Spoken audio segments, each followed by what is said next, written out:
want to bring up a couple of ideas about routers and switch ports or interfaces that is not generally obvious right from the start, but it's helpful to keep in mind.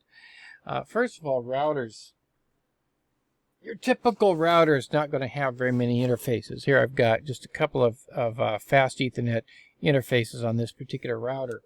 Whereas a switch, you're more likely to have just a whole bunch of switches, or not switches, interfaces on that switch. And that's just, of course, because of the way that they're used in the network.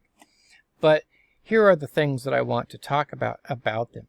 Routers generally start with a 0 interface. Switches generally start with a 1 interface. They do not have a interface 0.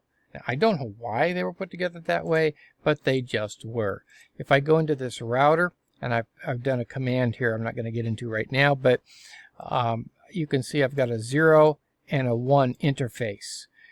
If I go into the switch, I've got starts with 1 interface.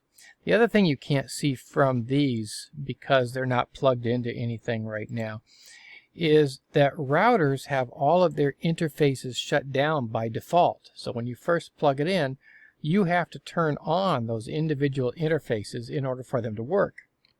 Switches by default have all of their interfaces running by default. So as soon as you plug it in, those interfaces come up, and if you don't want to use them, you should shut them down. As a matter of fact, it's a good security idea to shut down all ports on the switch that are not in use, so that somebody can't come along and plug into one of them and access your network. So these are the 4 statements I really would like you to get to know, that routers start with 0, switches start with 1. Routers, they are shut down by default. Switches, they are running by default.